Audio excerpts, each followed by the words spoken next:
As we all know, the pandemic has forever changed the way we work. The return to office is proving to be almost as disruptive as the initial shift to remote work. And finding the best model for the future of work is something that is on everyone's mind. We're all learning as we go, but we know two things for sure.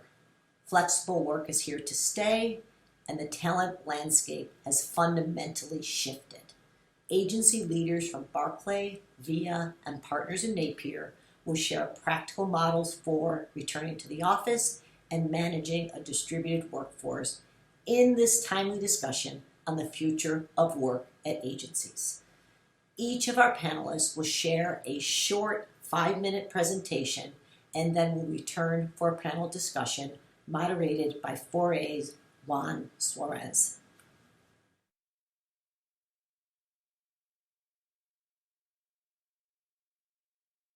So like many of you, we've been talking about coming back to the office for over a year now, really as soon as we were up and running virtually after a matter of days. That's when the first questions started coming in from our employees about when we'll return.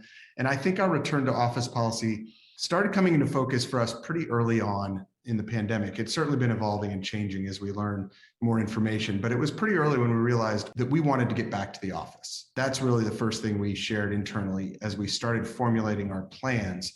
Our point of view on what we think is best was the first thing to share. And that point of view is this. At Barclay, we believe in-person collaboration is best for our people, our culture, and our work. And this was critically important, as you'll see as we get into our specific plan. So in addition to this core belief, we've shared 3 guiding principles with our employees as we think about returning to the office. Partner well-being is number 1. This has been the priority from the beginning. Both physical and mental well-being has been critically important. We've been tracking employee morale on a weekly basis over the course of the pandemic, and we know our people are struggling. They feel overwhelmed, and we think being back in the physical office is actually an important part of solving that. Secondly, open, transparent, and flexible. You'll know things as soon as we do. We'll always give you a long runway before any changes are announced, and we're going to flex and adapt based on the most current information as well as what's working and what's not. And we've been practicing that and proving that for over a year now. And then, one big silver lining for us during this last year is that we really have created a sense of one Barclay, no matter which office you work in or where you're based. And we want to keep that and continue to build on it. So what's the plan? There really are 3 models out there in our industry and others. There's a remote first, 100% virtual. There's a hybrid model, and that has a whole lot of different versions, 3-day work weeks or 4 days in, 1 day out or whatever. And then an office first approach. That's the one that we are leaning into. And we're really calling it office first and flexible. And here's how that rolls out. So as of June 1st and for the rest of this summer, any employee who's fully vaccinated is welcome back to the office. Not required to be here, but welcome. And we're going to use the summer. It's a great chance for us to build back up our in-person working muscle. People will come and go as they see fit, and we'll learn a lot about how to manage some in-person and some virtual, how to set up our offices that works best for people. So that's the summer. And then our expectation is that on or around September 1st, we'll be fully open. And at that time, we'll really be living office first and flexible. That means if you need a day at home or you're working remotely for a few days, you can do that anytime. Our core belief remains the same, that in-person collaboration as a default is best for our people, our culture, and our work. So we'll prioritize that and provide all of our employees flexibility to do what's best for them. We really have always had a very flexible approach to the office and work. We have a flexible PTO policy, and our belief and our hope is that we've all learned a lot about how to work remotely better and how to use that flexibility better over the last year, and that we're all better equipped to bring that flexibility back to our post-pandemic lives. That's the plan, and we're excited to get back. And from VIA, and like all of you, right around March 13th, we thought we should try out this remote thing in case this virus gets out of control. And March 13th, 2020, we all went home for the day to see how it was to work remotely, and we never came back. So as we have spent the last year, as you have on Zoom and on phone calls, working remotely, figuring it out, everyone's done an amazing job. They're incredibly resilient and passionate. People have been really committed to keeping our culture strong, to being collaborative. It's been a wonderful exercise, but we've also learned a lot about ourselves. And what we've really learned is that fundamentally, we believe that as an agency, frankly, as an industry, but certainly as an agency, we VIA are better together in person. And so as we formulate our return plan, we do that in the spirit of being more together than not, and leveraging the different and dynamic personalities and spontaneity that come from that togetherness in a physical space. So we've announced to the agency that we are returning to the office on July 6th, 2021. This beautiful building over here is our office. We have the luxury of owning our building and being the sole tenant. So we can house about 100 people in this building very comfortably and with plenty of personal space, well over 6 feet. And we want them to be in the office more than they're not. We've asked that everyone take up to 2 days every 2-week cycle to work remotely. Now that can be defined however you really see fit. So it could be 1 day a week as remote, or it could be 2 days every 2 weeks. It could be 2 half days every week. It's up to the associate and their manager and the pod that they're part of, the client pod that we assemble, which is an interdisciplinary client-centric way of working. We ask that the pod leadership determines what's best for them based on cadence and collaboration and team dynamics, on what days those can be. And that's the primary calendar we're locking in. Now, we recognize that we're being a little stringent out of the gate. That's intentional because we would like to reinforce that we are going back to working together in person. But because it's advertising, we'll always have some flexibility. And frankly, over time, we might loosen it up or add more remote days. But for the moment, we're starting this in July, and we're all very, very excited about it. We also know a thing or two about working remotely because about 3 years ago, we started an initiative called Velocity. Velocity is a collective that was originally begun as a diversity initiative. It allowed us to expand our geography and draw talent that might not be ready to move to Portland, Maine. So we had a collective of fractional talent, about 15 to 20 people were in this, and we kept them on retainer. What we asked in exchange was that they were assigned to a client pod, they had a VIA email, and they kept in touch with the status of that pod. But when we activated them on a specific project, we have a project fee on top of the retainer. We asked that because we want these people to know and be part of VIA, they were in here about 5 days out of every quarter. And when they weren't working with us on an active project or they weren't here in person, they were certainly welcome to freelance anywhere in the industry as long as it wasn't on a competitive brand to the one they were assigned to. We kind of hoped that about 1/3 of them would stay on after year one, 1/3 would move on after year one, and 1/3 would sort of raise their hand and say, gosh, I really like VIA and I'd like to move to Portland. And that's more or less panned out over the last 3 years. But in COVID, we saw the opportunity to really expand Velocity. We've expanded it beyond just diversity of ethnicity or geography or life stage and into diversity of talent. So we have musicians and artists and journalists. And yes, we still have advertising people, but there's a whole battery of people we might not otherwise have on staff that are now part of VIA. We have some people in Velocity who are fractional, but now we have some people who are full-time. We live in Portland, Maine, and so the luxury of not having any remote talent is really not ours. We want to have the best talent there is. So we are opening up to some full-time remote hires, but with some conditions.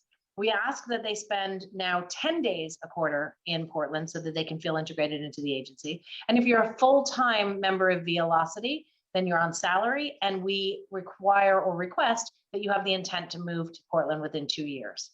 So it's a start point, but it allows us to balance the majority of the office still being better together in person, and yet a very viable and thriving collective in Velocity that is a combination of fractional and full-time remote talent. So far, so good. Hi, everyone. I'm Courtney Katrup, CEO of Partners in Napier, and I'm really happy to share today our view of what the future of work looks like at Partners in Napier. And as we refer to it, it's all about return to better, not return to normal. So first, you guys should know that in 2019, we moved into this beautiful new office space in downtown Rochester. So that was awesome. But the good news is that this was really built for a post-pandemic world. So really high ceilings, a lot of open space, some of the best ventilation and really designed in a residential way that mimics the way in which we all work at home. So last year, though, after about 2 months of 100% working remotely, we knew, of course, we were never going to go back to the way it was. And so in June of 2020, we established a new purpose for our office beyond just the physical space.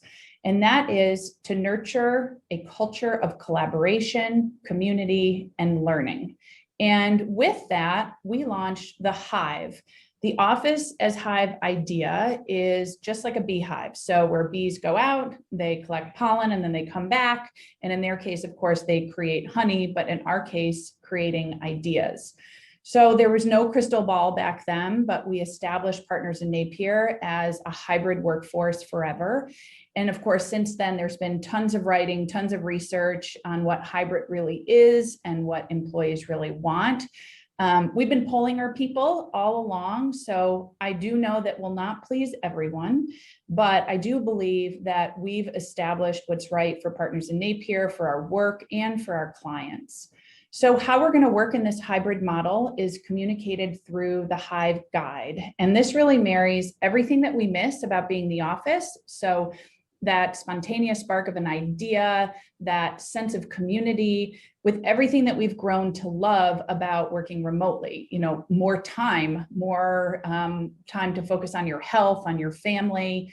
And it really formalizes our expectations as an employee of Partners in Napier.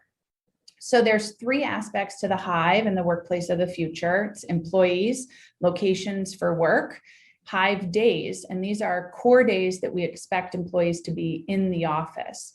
So first, we have 2 different employee designations now. We have local employees, those with a permanent residence inside the greater Rochester area, and then we have distance, so those obviously outside the area, and we have several distance employees already. Second, we formalized and expanded work locations. So you can, of course, work from home, which we've all been doing, work at the office, and most everyone is based in our Rochester headquarters, but some are close to New York City and can work from there. Or work while traveling, so work with your clients or on a shoot, but also maybe work a week that you can tack on to a vacation.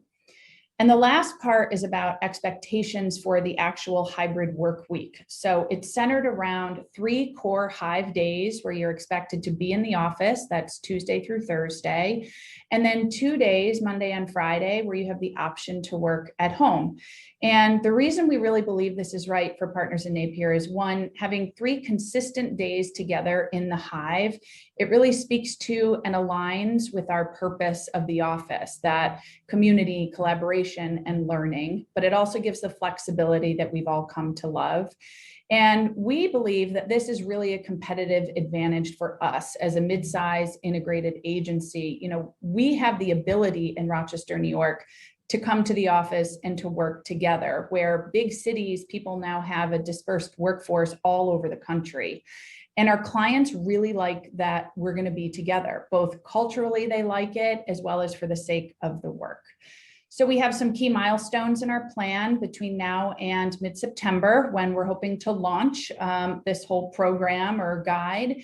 It includes things like refreshing your desk, attending a social event sometime over the summer, and maybe even thinking about working in the office, trying once a week. So ultimately, of course, there's no Harvard Business Review case study that we can all learn from, and a lot can change between now and September, but we wanted to communicate early to our people so they could really start to wrap their heads around what this is going to start to look like. And again, we really think that we've listened, we've learned, and ultimately we're doing what's right for Partners in Napier. Thank you very much.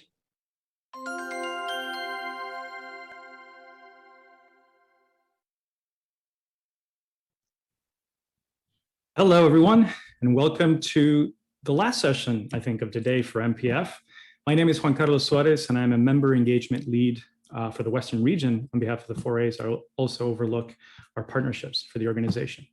And I'm delighted to close out this MPF day with a topic that is top of mind for all our agency leaders, which is the future of work at agencies.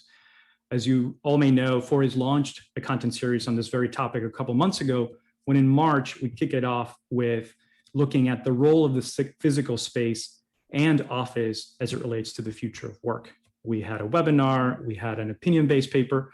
And in April, we did that again and followed it by looking at the impact that the future of work would have on creativity and culture. Now, today, we're going to take a little bit more of a pragmatic view and look at return to office plans. Now, to give our viewers some context, we've done several surveys on this return to office topic at the 4As. And more recently, sometime in mid-March, we closed out our last survey where we asked agencies who had a return to office, had already set a return to office plan and a date. And surprisingly, almost 50% of them said yes, that they had set a plan and they had communicated out a date. But the rest, probably another 50% or so, said no, we don't have a set date. We don't have an agreement among leadership on the return model, and no decision on vaccination requirements. So if you're an agency leader that is still researching and having questions about what the right approach is, this session is for you. We've got 3 agencies with good examples on how to go about the return to office plan. So let's jump right into it. As a matter of introduction, our panelists today are Dan Frum, who's the president at Barkley, agency based out of Kansas City, Leanne Leahy, who's the CEO at VIA, agency based out of Portland, Maine, and Courtney Katrup, who's the CEO at Partners in Napier, agency based out of Rochester, New York. Now, Dan, I'm going to start with you because in my view, you're kind of a first mover in this return to office plan discussion. You guys set a return to office date of June 1st. Essentially this week, you've started bringing people back. Tell us about that decision. How was it? What can you share with us so far? Well, the headline is it was fantastic. Getting back into the office was everything we hoped it would be. Now, we have taken an approach throughout the last year plus of trying to give everybody a 60-day heads up on what our next thing was. So we promised that at least 60 days in advance, you would know what we were planning next when we had an update. And so back on, around April 1, we told everybody our plan, and we got to see it come to life on Tuesday this week. We have our program is right now for the summer, still highly flexible, no requirement to be here, but the office is open again. And it's open for vaccinated partners only. And on Tuesday, we had over half the staff was here. It was a blast. There was a lot of hugging happened, and it was everything we wanted, just tons of energy. And then, since then, the last 2 days, that's our test so far. It's definitely dropped a bit, but we've had well over 100 people here both days, which is plenty to have, high energy collaboration. And it tells us that people are figuring out when they need to be here and when they can take a day to work from home. So that's also nice. Now, Dan, just to give our viewers some context, your office space in Kansas City is about how large in terms of number of employees? Yeah, we have about 350 people in this office, and then we have 3 other offices around the country in New York, Pittsburgh, and Colorado. And so far, we've only opened the Kansas City office and the Pittsburgh office. And then in terms of, you said about half of, let's say, that 350 is the number of people that showed up kind of that first day? Yeah, we had right around 200 actually come in. Amazing. Courtney, I'm gonna jump over to you because on your presentation, you kind of are taking a bit of a different approach. You're going along the longer route. What I position that to be is you're doing some pre-warm-up events to get people kind of into the office groove. You're letting the vacations go through. You're letting summer go through, and kids to be back in the office for those parents that have them. Tell us a little bit about that September 14th start date and the rationale behind that. Sure. So we actually announced in June of last year a hybrid model. So we knew that was what we were going to do then. And with that, we opened the office in July of last year. So we've had a handful of people since July in and out. You just saw somebody walk behind me right. In the office. But at the same time, it was chaos then, right? And everybody was totally stressed out. So we have about 60% of our population is working families and caregivers. So at the time we talked about, Dan, like you said, we have ultimate flexibility. We actually created a program called the Family Flex Plan that allowed people to turn in, I need this time and this space to be able to help educate my kid or help get my niece on the bus or take care of my parents. And we said right in that moment, we're going to keep this at play all the way through September of next year, just to kind of like lower the anxiety of people and get them to be able to really focus on the work. So our decision on September was really honoring that and letting people get through the summer with still a lot of unknowns. But I think also it allows us to do some things to get us back together over that summertime. We're creating some social events in June, July, and August to bring people back together. And as people are vaccinated, more and more people are in the office naturally, which is really what we wanted to be able to do. And when we have pitches and things, the office is much more a buzz. So we feel really good about September and have gotten some good feedback on it. Thank you, Courtney. And Leanne, I want to kind of close this session with you, because you're kind of in the middle, right? You've chosen July 6th as your start date, right after the holiday. And I remember from our prep session that you almost kind of said, I wonder if I should have started earlier. Like what drove the July 6th timeframe? Well, like Dan, we wanted to give people plenty of notice. So we actually announced it on April 6th when we saw the trajectory going in the right direction and when vaccinations were becoming more and more available. We're in Maine and we're about 100 people. So translation, Maine is the most vaccinated state in the country. Give it up for the North. And so we saw more and more vaccinations becoming available. So we understood that was going to allow us to come back. We still didn't know how fast they were going to roll out, if kids were going to get them, all that sort of stuff. So in April, we picked July 6th as a reasonable date. Things moved even faster than we anticipated. And frankly, hearing June 1st and hearing Dan's stories about being together this week, I have a little envy there. Because now when I said it on April 6th, July 6th seemed forever away. And now it feels like, oh my gosh, actually other way around, it felt kind of soon. And now it feels like it's forever away, but we're very excited about it. And we're coming back with also a flexible model, but definitely geared towards more time in the office based on sort of our belief, as I mentioned in my presentation, that we really think we are better together in person. So we'll have an emphasis on being in the office, but understanding that camps and daycares and things are still a little messed up. We're really flexible with families and with caregivers and finding a schedule that works for people. So that's a great segue, because I want to move on to that point, which also came up during our survey, and it's very clear that there's a lot of variability as to what the return to office models look like for different agencies of different sizes. But we are seeing three trends emerge. First, we're seeing this 3-2 model, which is essentially 3 days in the office, 2 days away. Two, we're seeing what we're calling the cohort model or alternate weeks model, which is, you've got a pre-selected group that comes in at alternate times or dates. And then the on-demand model, which essentially presupposes that the office is open for business, and really it's up to the teams to decide on a first come first basis if they need to come together to collaborate or if they can get the job done remotely. But we're not putting an emphasis on the office location as a requirement. Now I'm gonna jump to you, Courtney, because you guys have kind of that more traditional model of the 3-2, which you've branded very appropriately the Hive Days. I love that name. Can you tell us about that model and why you chose it? Sure.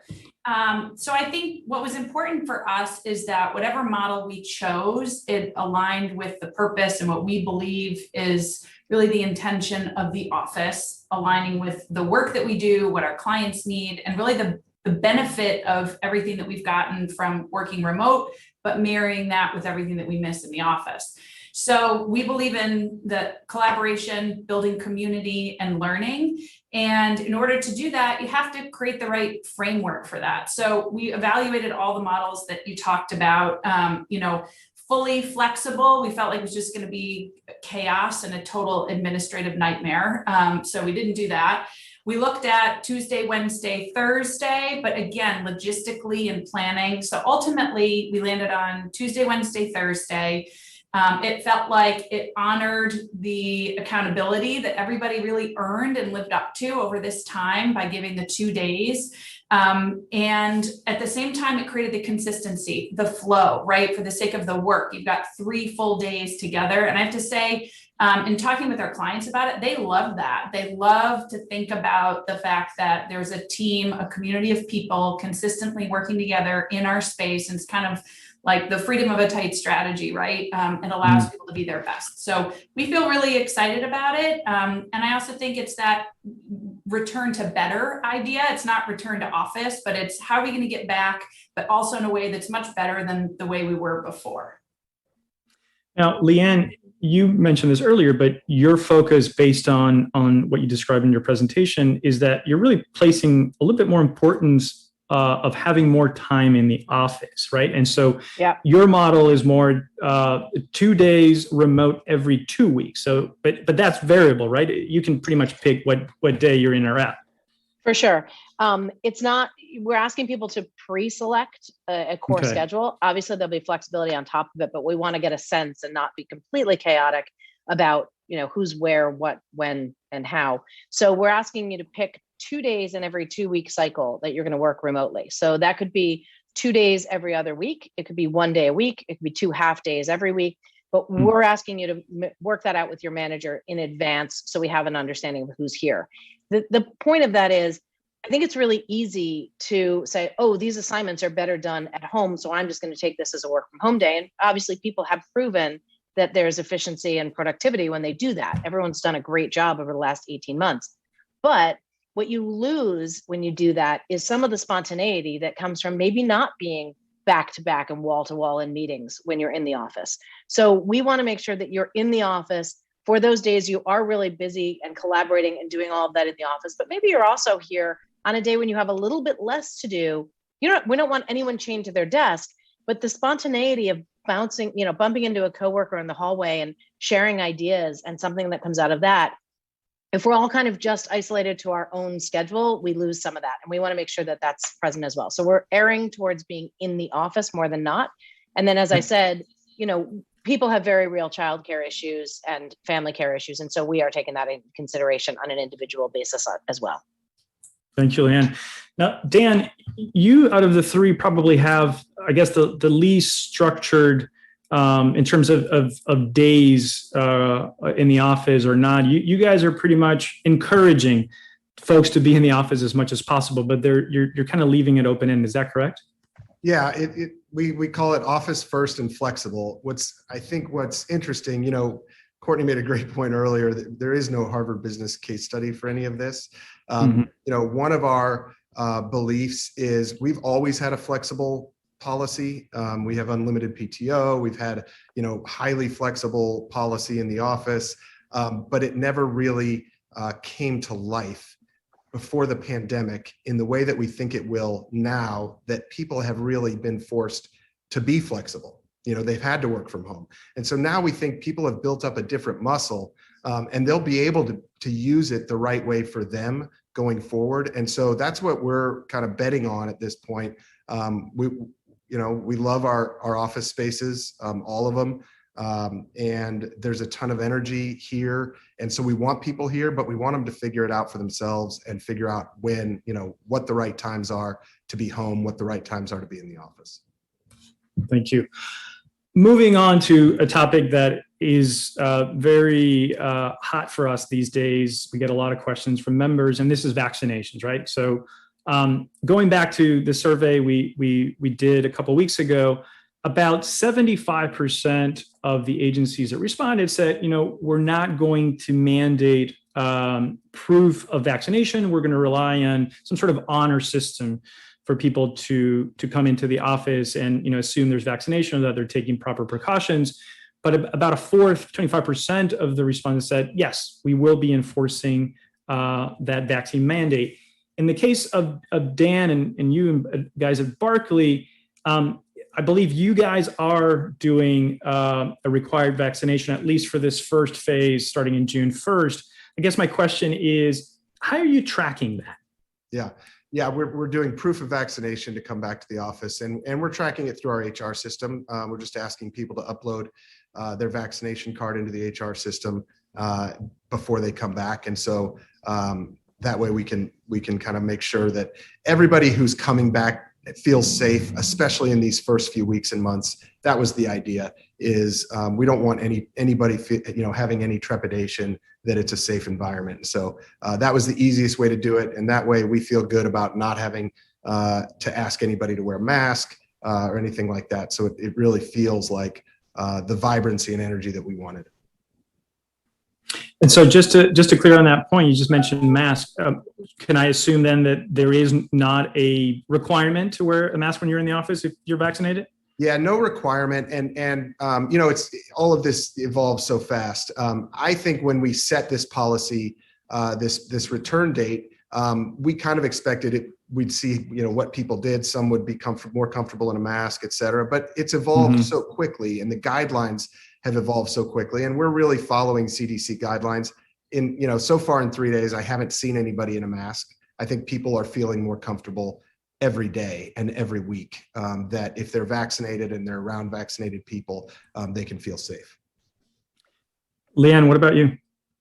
We are not requiring vaccinations. We're relying on an honor system, which we can do for two reasons. One, we really believe that the people who are most at risk are the unvaccinated. So the great majority up here are vaccinated, and the great majority of our VIA population are vaccinated. So we are asking, again, you don't have to wear masks if you are vaccinated. If you are in the office and unvaccinated, we do ask that you wear a mask, and it's really for your own safety. We, had a couple people who sort of said, I'm a little nervous about an honor system. And I was struck by something that the head of the Maine CDC said, which was so smart.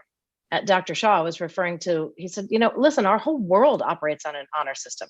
You get in a car every day and you get on the road, and it's everyone's honor that they're going to stop at the stop sign or the red light. And that's, frankly, in many ways more dangerous. So we've sort of reminded everyone that we're a community and we're a society, and we are honorable towards one another. So let's lean into that. And I think people are feeling more comfortable with that. Of course, we'll see, but we are having less people every day who are expressing any concern with our July 6th return. Thank you, Leanne. I love the shout out to the honor system. Long live the honor system. I'm going to start transitioning to some of the questions coming in through the Q&A, and I would encourage any of our viewers who still have any burning questions to submit in the next minute or so. But Courtney, what about you guys? I mean, you guys are a little bit later on, but there's people in the office right now. What's the vaccination guidance from your agency? We're same as Leanne in terms of we are not requiring anybody to show proof, built on the honor system. I think that we have a little bit of time in terms of how it will evolve. And like Dan said, it changes every day in terms of where we are with this, but we're not requiring people to wear masks if they are 6 feet apart right now. And we're also asking people to just be gracious. And if you feel as though someone is uncomfortable, or maybe you're not in a mask and they are, just have it on hand and put it on. If it's about like respecting each other's boundaries, everybody's on such different spectrum in terms of risk tolerance. So kind of along the lines of honor system, like use your values, use respect for one another, and just understand that it's going to take a little bit of grace to transition through this. I'm going to take one question from the queue. This is an interesting one as it relates to how open are you to having clients and other types of partners, production, media, come into the office, or vice versa, you guys going into the offices of your clients. How are you guys addressing that? Leanne, let's start with you. Okay. We've made a decision that for the first month that we're back, so the month of July, we won't be having outside partners in the agency. And that's less about real science concerns and more about reducing stressors on people who might be working through some things. It's the same reason we said no dogs in the office for the first month. Dogs aren't going to carry COVID, but we want to make sure that there's no reason for people to be uncomfortable. After that, we're going to take it month by month based on what the science tells us. And as for going and visiting our clients, it really is what people feel individually comfortable with and what clients are welcoming. We're really seeing most of our clients are not having outside partners into their offices yet. Dan, you guys are, open for business. Is that kind of the same policy for you guys? Yeah, it's again moving fast, quickly getting clients who are scheduling meetings in our office later this summer or asking us to come see them. We're sharing our policy with our clients to make sure we're kind of on the same page. What I'm seeing is, the people at Barclay are really hungry to host clients, to travel to clients. We have a couple of different productions going on right now in different parts of the country, and those are people traveling out kind of for the first time. Yep. To do those live. And so I think people are if they're ready for it, then we're saying, go for it if you feel comfortable. Great.